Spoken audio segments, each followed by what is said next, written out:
Good evening, sir. This is Nisita Maya from VSTM Bangkok 2.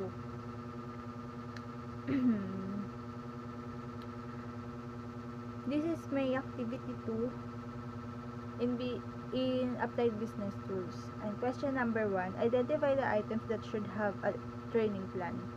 And this is my answers.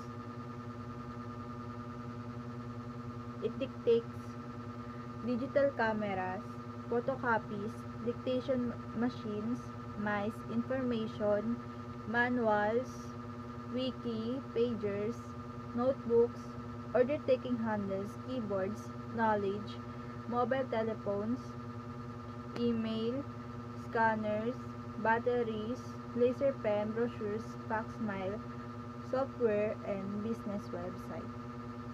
And question number 3, pick the 3 of the tools listed in the question 1 and identify any key issues that should be considered about the use of the tool. So I will choose first is the batteries. We must not abuse the usage of batteries because, for example, the batteries of our mobile telephones, we don't we don't we must not do we must not use the telephone, our mobile cell phones while charging because it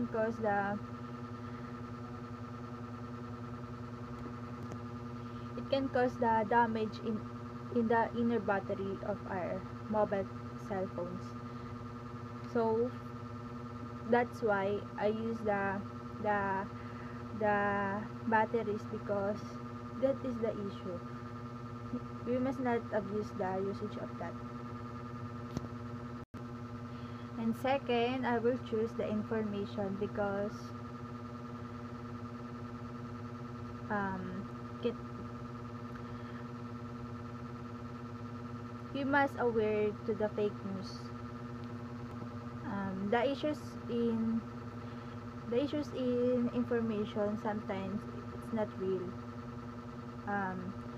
Hindi po totoo yung mga information na binibigay sa atin. Kaya ayun po yung nagiging issue, nagiging fake news siya. Kaya mag-ingat po tayo sa mga nating mga impormasyon bago tayo maniwala at magtiwala. At and the third is keyboards because